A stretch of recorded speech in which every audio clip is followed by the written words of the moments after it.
yes, see here now, हमें एक ही direction में प्रेशर चाहिए, हमें सारे डायरेक्शंस में प्रेशर नहीं चाहिए। ओके, तो हमें ये चाहिए कि पिस्टन के ऊपर पूरा का पूरा प्रेशर जो है वो पिस्टन के ऊपर आए, ताकि पिस्टन पुश हो ज्यादा पावर से नीचे और हमें क्रैंक शाफ्ट में पावर मिले थ्रू दी कनेक्टिंग रॉड। बराबर है कि नहीं? लेकिन अब नॉर्मल कंबशन में क्या हो रहा है, डायरेक्शन ऑफ प्रेशर यहाँ पे भी है, यहाँ से इस तरफ जा रहा है और यहाँ से इस तरफ जा रहा है, दोनों में आपस में क्या हो रहा है, दोनों आपस में टकरा रहे, दोनों आपस में मिल रहे हैं और फिर वो प्रेशर न्यूट्रलाइज हो जा रहा है। जो प्रेशर यहाँ पे नीचे आना चाहिए था इधर पिस्टन पे, वो प्रेशर कहाँ जा रहा है, साइड्स में जा रहा है, आपस में ही मिलके खत्म हो जा रहा है और फिर unnecessary noise, unnecessary vibration create हो रहा है। This is your knocking which is called in your SI engine. Okay, see here now, observe this, एक ग्रीन कलर की लाइन से एक ब्लू कलर की लाइन से। ओके, तो ग्रीन कलर की लाइन स्पार्क प्लग से आ रही है और ब्लू कलर की लाइन इधर सिलेंडर वॉल्स की तरफ से आ रही है। दोनों प्रेशर आपस में टकरा रहे हैं। ओके, कंबशन हो रहा है, फिर भी प्रेशर कहीं और जा रहा है और इतना ज्यादा पावर हमें अभी नहीं मिलेगा क्योंकि प्रेशर बहुत ज्यादा कम हो गया। ये हुआ हमारा एग्जॉस्ट। ओके, अगेन सेम, अगर नॉकिंग एक बार हो रहा है, एक बार इतना ज्यादा प्रेशर और टेम्परेचर बढ़ गया है तो घड़ी घड़ी हर साइकिल में नॉकिंग होगा। Okay, you can read this, with knocking the initial ignition of the mixture is initiated by the spark plug caused by the combustion pressure and induced heat. A spontaneous combustion of the mixture occurs. Okay, अब spontaneous combustion किससे start हो रहा है? Okay, spark plug से start हो रहा है, लेकिन अब दूसरा वाला भी बोल रहा है, वो क्या बोल रहा है, a second almost parallel combustion inside the cylinder is the result. Okay, when both flame front hit, okay, intense high frequency pressure waves, अब pressure waves ही है ये जो बता रहे ब्लू और pressure waves are produced. These pressure waves creates the characteristic metallic ping sound. अब ये जो पिंग साउंड है ना, ये कोई अगर एक्सपर्ट है ना इंजन का, जो इंजन डिजाइन करता है, टेस्ट करता है, वो इजीली डिटेक्ट कर लेता है सुनकर ही, इंजन की नॉइज सुनकर ही। ओके, या फिर बहुत सारे ऐसे डिवाइसेस भी होते हैं जो हमें अंदर की साउंड्स बताते हैं। जैसे कि एक डॉक्टर के पास एक डिवाइस होता है, okay, to check the heart beats, वैसे ही इसके अंदर भी ये डिवाइसेस होते हैं to check the ping sound and all. तो वैसे ही इंजन के भी डॉक्टर्स होते हैं, बराबर, तो वो बराबर पिंग साउंड से पता कर लेंगे कि नॉकिंग हो रहा है कि नहीं हो रहा। ओके, तो cylinder pressure increases dramatically. Okay, knocking combustion can lead to pre-ignition because of high combustion temperature. Okay, now move ahead.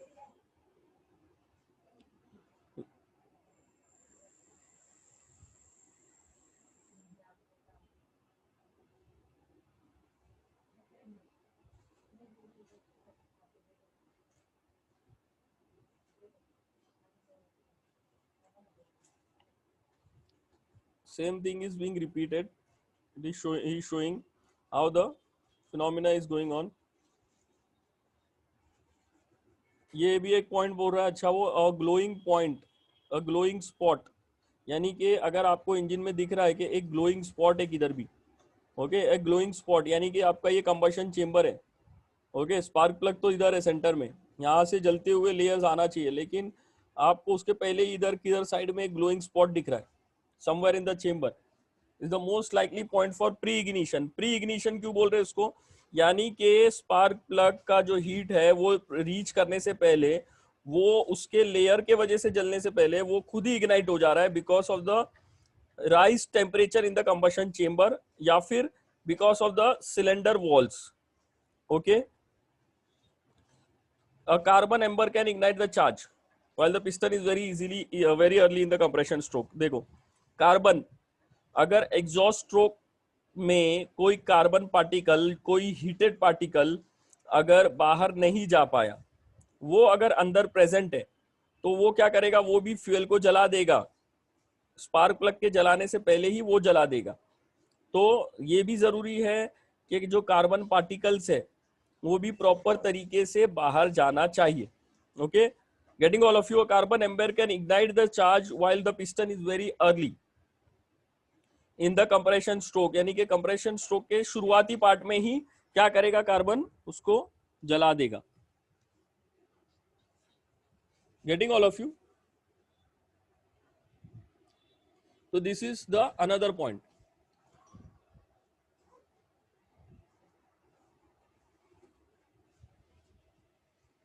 Yes, moving ahead, see here now. Next point.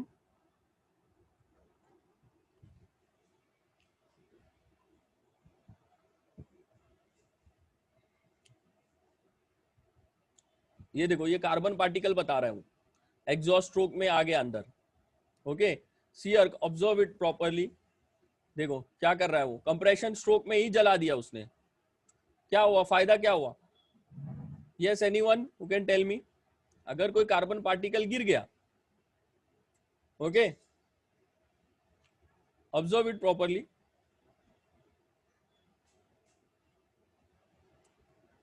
अगर कोई कार्बन पार्टिकल एग्जॉस्ट स्ट्रोक में, देखो carbon particle गिर गया, okay, और उसके बाद में हमारा कंप्रेशन स्ट्रोक स्टार्ट हो रहा है, कंप्रेशन स्ट्रोक स्टार्ट हो रहा है, यहां पर दिख रहा है आपको, ऑब्जर्व इट प्रॉपरली। ये कार्बन पार्ट गिरा, ये यहां पर कहीं पर वो दिखाई दे रहा है, ओके, वो यहां पर दिखाई दे रहा है आपको, ये पॉइंट पे, ऑब्जर्व इट प्रॉपरली। ओके, ये पॉइंट पे कार्बन पार्टिकल दिखाई दे रहा है हमें। अब वो भी ट्रैवल करेगा और क्या करेगा, एयरफ्यूल मिक्सचर को कंप्रेशन स्ट्रोक में ही जला दिया। अब एयरफ्यूल मिक्सचर को कंप्रेशन स्ट्रोक में जला दिया, क्रैंकशाफ्ट की पावर इतनी है कि वो तो उसको टॉप डेड सेंटर तक पहुंचाएगा ही। क्रैंकशाफ्ट घूम रहा है तो उसके साथ में पिस्टन ऊपर जा रहा है, तो वो तो उसको जलाएगा, उसको ऊपर तक पहुंचाएगा ही। लेकिन जो प्रेशर राइज हुआ, वो प्रेशर जो एयरफ्यूल मिक्सचर के जलने के वजह से जो राइज हुआ, वो तो पिस्टन पे पड़ा ही नहीं ना, वो प्रेशर तो पिस्टन पे अप्लाई नहीं हुआ, वो किधर गया, वो तो ऊपर की तरफ गया, क्योंकि पिस्टन तो ऊपर मूव हो रहा था वो टाइम पे, बराबर। तो वो प्रेशर कब आना चाहिए, जब पिस्टन स्टार्ट होगा, नीचे जाने के लिए शुरू हो रहा है। Getting all of you, see here now, this carbon particles burns the fuel and then the spark plug is igniting. Spark plug ignite करके क्या कर रहा है, अभी कुछ भी नहीं कर रहा है, फ्यूल तो पहले ही जल गया। तो अभी प्रेशर राइज होगा क्या, इतना नहीं होगा, प्रेशर राइज होके खत्म भी हो गया। अभी थोड़ा बहुत राइज होगा, उसके वजह से पिस्टन नीचे जाएगा और फिर इतना ज्यादा पावर हमें नहीं मिलेगा। Getting all of you, next reason, एक तो कार्बन पार्टिकल गिर गया, अब दूसरा बता रहा है वो, glowing spark plug tip.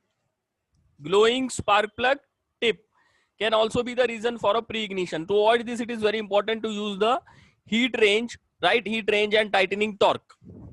Okay, यानी कि हमारा जो एक टाइटनिंग टॉर्क भी रहता है कि स्पार्क प्लग को कितना टाइट रखना है एंड ऑल, उसके अंदर गैप कितना रखना है, ठीक है। तो ग्लोइंग स्पार्क प्लग टिप, ठीक है, ग्लोइंग स्पार्क प्लग टिप मतलब क्या, अगर वो स्पार्क प्लग देने से पहले ही इतना हीट हो जाता है, वो उसका जो टिप है, ओके, वो अगर इतना हीट हो जाता है कि उसके वजह से ही हमारा एयर फ्यूल मिक्सचर बर्न हो जा रहा है। Getting all of you, air fuel mixture हमारा बर्न हो जा रहा है, समझ में आ रहा है? ये अभी हम लोग इसमें देखते हैं। ओके, सी, ये स्पार्क, ओके, स्पार्क प्लग के अंदर का ये पूरा डिवाइस है। ओके, तो उसने, ये हमारे सिलेबस में नहीं है, वो सिर्फ बता रहा है कि ये इस तरह से अरेंजमेंट होता है कि वो एडजस्ट होता है, थोड़ा सा एडजस्ट कर सकते हैं एंड ऑल। ओके,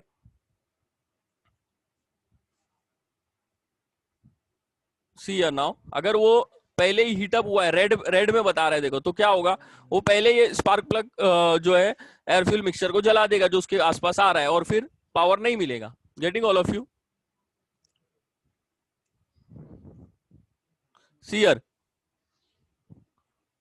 अगर ये हीटअप हो गया, इतना इतना ज्यादा हीटअप हो गया कि रेड हॉट हो गया, अब क्या हो रहा है, कंप्रेशन स्ट्रोक है, कंप्रेशन स्ट्रोक है, एयर फ्यूल मिक्सचर प्रेजेंट था। अब एयर फ्यूल मिक्सचर कब जलना चाहिए था, जब पिस्टन टॉप डेड सेंटर पे पहुंचने वाला है, ऐसा नहीं कि बहुत नीचे, उसके पहले ही क्या हो गया, एयर फ्यूल मिक्सचर प्रेजेंट था, उसने जलाना चालू कर दिया।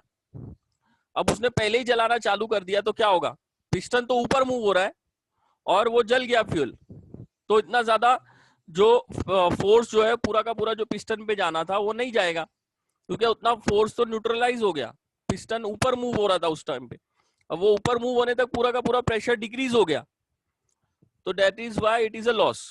तो ये भी एक रीजन है नॉकिंग के लिए। ओके,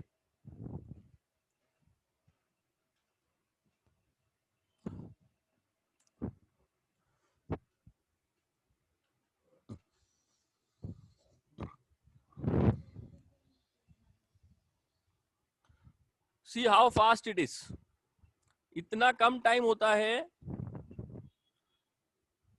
कि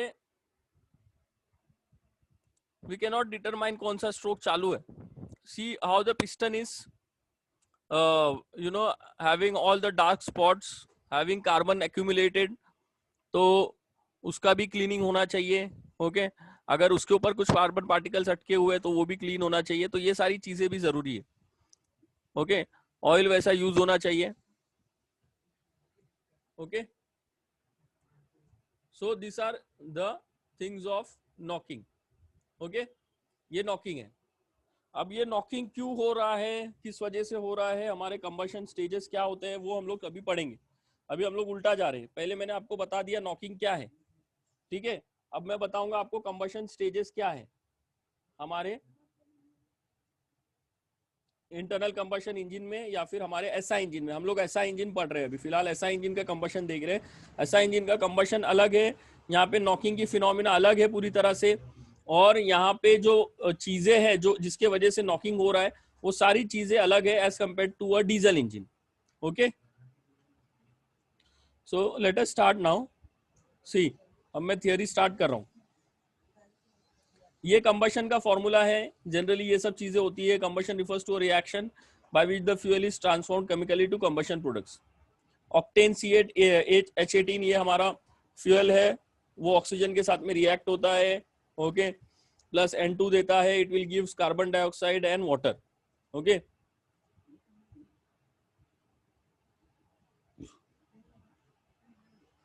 यस, आवाज आ रही है ना,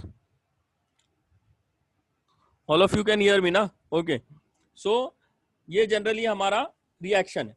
ओके, तो ये रिएक्शन स्टार्ट होता है एक पॉइंट से। ओके, अब हमारा अगर हमने ये कंसिडर किया कि हमारा जो इंजन है वो ये है, समझो थ्योरेटिकल इंजन है, थ्योरेटिकल साइकिल है, ठीक है। तो थ्योरेटिकल साइकिल में और एक्चुअल साइकिल में थोड़ा फर्क है। ये हमारा एक्चुअल साइकिल का डायग्राम है। ओके,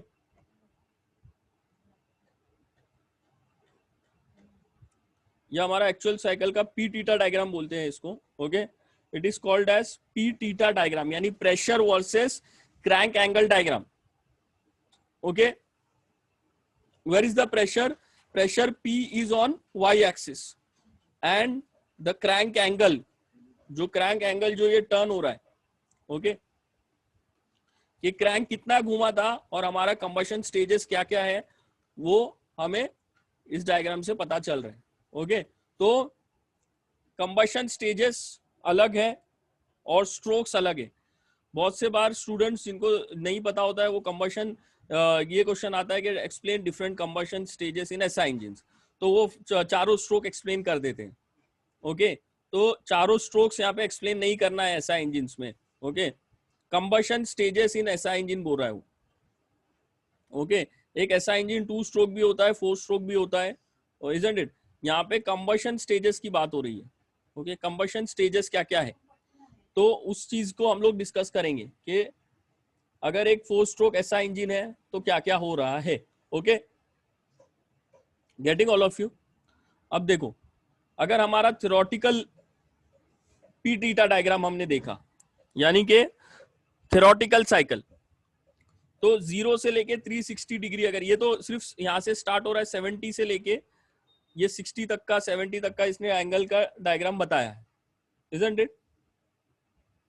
लेकिन अगर हम लोग 0 से पूरा 360 थ्योरेटिकल देखते हैं, ओके, इस तरह से 0 से, यहाँ पे 0 है, यहाँ पे 180 है, इतना 0 से लेके 180 में क्रैंक घूमा और यहाँ पे 360 डिग्री में उसने पूरा एक रोटेशन लिया, ओके। तो क्या होगा, सबसे पहले मैं इधर प्रेशर की एक लाइन बनाता हूं, ओके। व्हाट विल हैपन, सबसे पहले 180 डिग्री थ्योरेटिकल में क्या होगा, 180 डिग्री घूमने तक, 180 डिग्री घूमने तक क्रैंकशाफ्ट का पिस्टन कहां से कहां तक जाएगा, बॉटम डेड सेंटर से टॉप डेड सेंटर पे। तो वो कंप्रेशन स्ट्रोक हम लोग देख रहे हैं, ओके। कंप्रेशन स्ट्रोक हो रहा है, हमारा प्रेशर राइज हो रहा है इनसाइड द कंबशन चेंबर, और समझो प्रेशर यहां तक पहुंचा, ये पॉइंट तक। ये किसका देख रहे हैं हम लोग, थ्योरेटिकल का, okay, theoretical diagram, okay, air standard cycle समझ लो, ओके। तो ये कंप्रेशन हुआ, बराबर, ये यहाँ पे हमारा क्या है, कंप्रेशन है, ओके। तो कंप्रेशन में थोड़ा सा प्रेशर राइज हुआ, ओके, कंप्रेशन में थोड़ा सा प्रेशर राइज हुआ, ओके। कंप्रेशन में प्रेशर राइज हुआ, 180 डिग्री यहाँ पे क्रैंक घूमा, ओके, और टॉप डेड सेंटर पे पहुंच गया। यहाँ पे क्या है हमारा, टॉप डेड सेंटर, ये लाइन कौन सी है, टॉप डेड सेंटर की लाइन है। अब ये कंप्रेशन होने के बाद में हम लोग थ्योरेटिकल साइकिल में क्या एज्यूम करते हैं, थ्योरेटिकल साइकिल में ये एज्यूम करते हैं कि प्रेशर इंस्टेंटेनियसली राइज हो रहा है, धीरे धीरे नहीं बढ़ रहा है। तो क्या हो रहा है, यहाँ पे इधर से इधर ये पॉइंट पर प्रेशर पहुंच गया, कंबशन हुआ, प्रेशर पहुंच गया, प्रेशर इंस्टेंटेनियसली राइज हो गया within no time, and there is expansion. Now expansion हो रहा है, हमारी जो 4 स्ट्रोक इंजन है वो क्या हो रही है, ऊपर टॉप डेड सेंटर से बॉटम डेड सेंटर की तरफ जा रहा है, एक्सपांशन हो रहा है और प्रेशर डिक्रीज हो रहा है, और यहाँ पे 360 डिग्री तक पहुंच गया। 360 डिग्री पहुंचने तक थोड़ा सा प्रेशर कम हो गया, and this is our expansion. Getting all of you, समझ में आया ये, all of you are getting this? तो ये था हमारा थ्योरेटिकल डायग्राम, ओके, 0 से लेके 360 तक।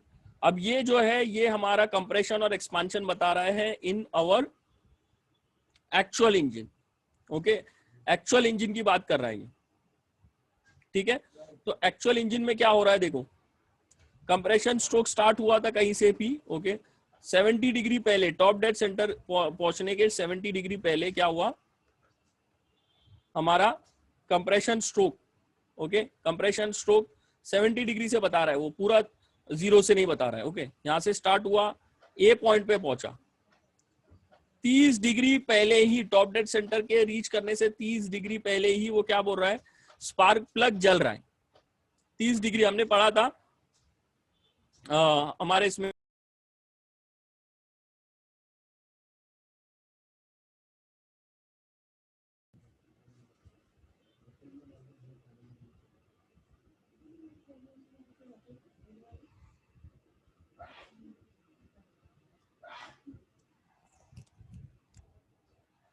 Yes, all of you can hear me, hello, थोड़ा सा कनेक्शन का प्रॉब्लम था, यस,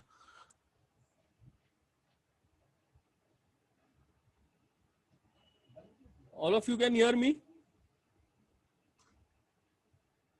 स्टूडेंट्स? अरे आवाज सुनाई दे रही है ना, हेलो, ओके, ठीक है, there was a connection problem I think so, okay, so see here, A point पे स्पार्क प्लग जला, कितने डिग्री पहले जल रहा है वो, 30 डिग्री पहले ही स्पार्क प्लग हमने जला दिया, यानी कि पिस्टन अभी नीचे था, ओके, पिस्टन इधर ये टॉप डेड सेंटर पे रीच नहीं किया था, यहाँ पर हमारा स्पार्क प्लग है, ओके। अब पिस्टन किधर है, थोड़ा सा नीचे है, 30 डिग्री क्रैंकशाफ्ट रोटेट होगा, उसके बाद में वो टॉप डेड सेंटर पे पहुंचता था, लेकिन हम लोग जनरली क्या करते हैं, हम लोग हाई स्पीड इंजिन में 30 डिग्री पहले ही उसको जला देते हैं। तो 30 डिग्री पहले ही हम लोग ने जला दिया, तो उसको क्या बोल रहे हैं हम लोग उसको कह रहे हैं स्पार्क एडवांस। क्या बोल रहे हैं? Spark advance. यानी कि हमारा जो नॉर्मल, जो हमारा थ्योरेटिकल डायग्राम है, थ्योरेटिकल में हम लोग ने 180 डिग्री पे पहुंचने के बाद में ही टॉप डेड सेंटर पे, ये टॉप डेड सेंटर पे पहुंचने के बाद में ही उसको जलाया था। लेकिन अब इसको 30 डिग्री पहले जला रहे हैं, तो उसको स्पार्क एडवांस बोलेंगे। ओके, फिर ए पॉइंट पे स्पार्क प्लग जला। देखो हम लोग बहुत माइन्यूट पार्ट्स में जा रहे हैं अभी, एकदम माइक्रो पार्ट में उसको डिवाइड कर रहे हैं हमारे कंबशन को, समझ के लो उसको। ए पॉइंट पे स्पार्क प्लग जला, उसके तुरंत बाद फ्यूल हीट उसका ले लेगा और स्पार्क प्लग के वजह से फ्यूल जल जाएगा, ऐसा नहीं है, ऐसा नहीं है। वो थोड़ा सा हीट लेने के लिए टाइम लगाएगा, और क्या होगा, हीट लेने के लिए टाइम लगाने के बाद में what will happen, then it will give its first tiny spark, sorry first tiny जो उसका फ्लेम है वो दिखेगा। वो पॉइंट कौन सा होगा? B point. वो पॉइंट कौन सा होगा? ये बी पॉइंट। ओके, ये बी पॉइंट पे हमें हमारा कंबशन, समझो हमारा जो फ्यूल जो है वो समझो के जलना start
Yes, students,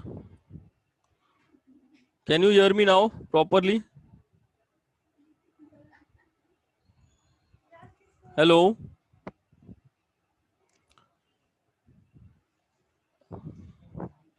Yes. See, um,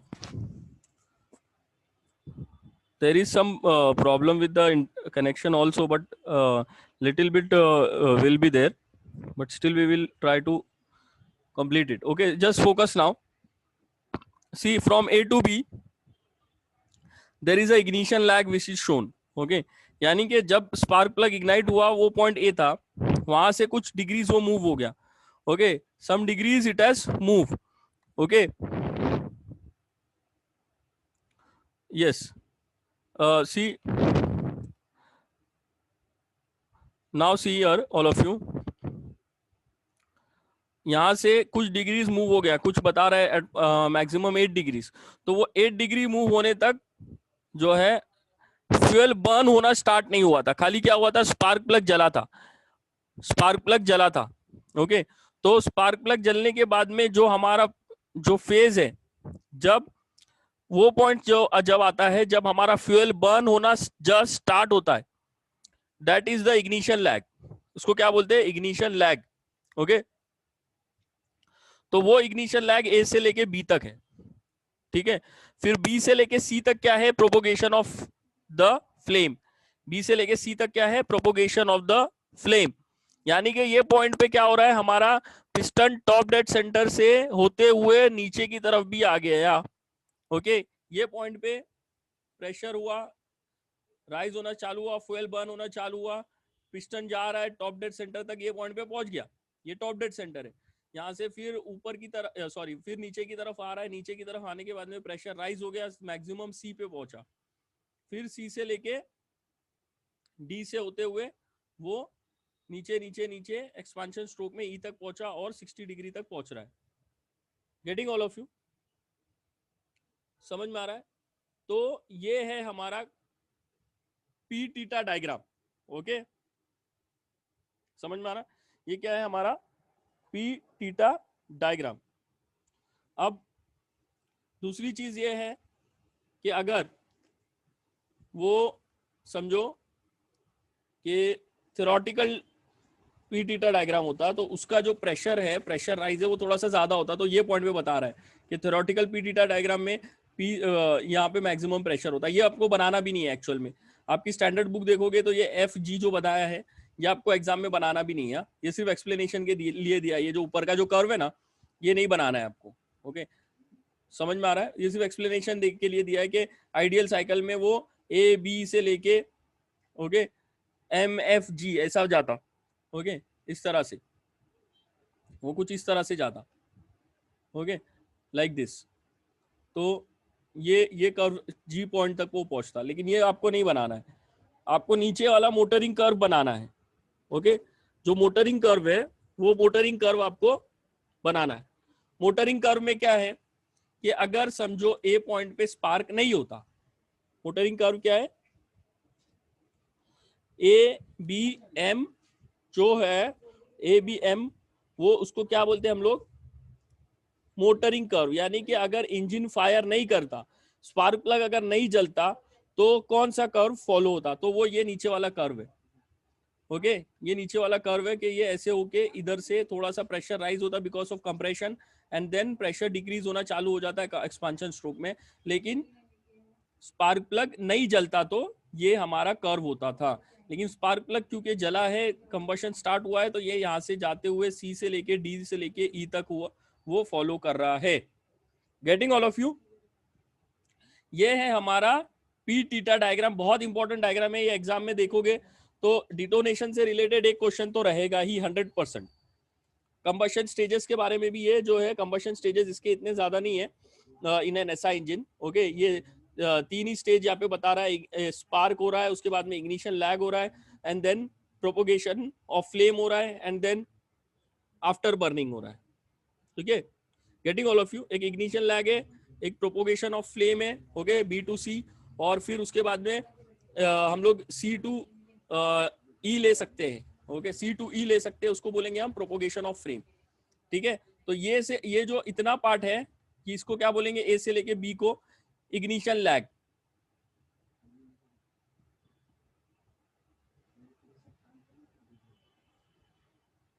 yes, see are now,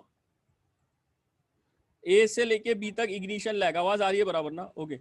फिर बी से लेके सी तक, ओके, बी से लेके सी तक ये जो डिस्टेंस है इसको क्या बोलेंगे, प्रोपोगेशन ऑफ फ्लेम, यानी यहां तक फ्लेम ही चल रहा था, प्रोपोगेट हो रहा था, सब फ्यूल को जला रहा था और मैक्सिमम प्रेशर राइज हो गया सी पॉइंट तक, इसको बोलेंगे propagation of flame.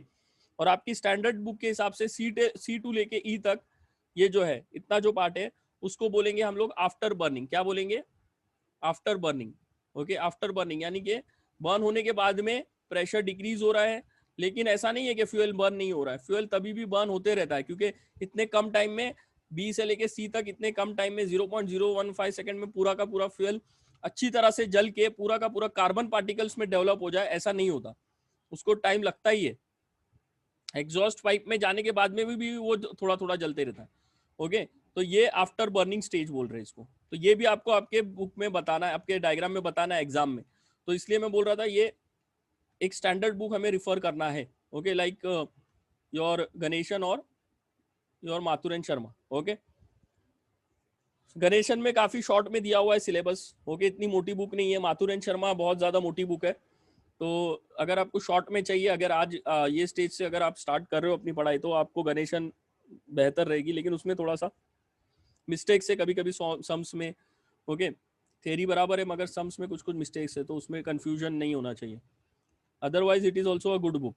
Okay, short में अगर आपको पढ़ना है, टेक मैक्स लेने से अच्छा तो गणेशन है, जो बहुत शॉर्ट में उसने शॉर्ट में उसको एक्सप्लेनेशन करके ये किया है, खत्म किया है। Getting all of you? तो ये हमारा आफ्टर बर्निंग स्टेज हो गया। ओके, तो आफ्टर बर्निंग में हमारा एक्सपांशन हो रहा है, वो 60 डिग्री तक ही बता रहा है, नीचे वाला मोटरिंग कर्व है। ओके, अगर कंबशन स्टेजेस इन ऐसा इंजन पूछा तो हमें यही बताना है।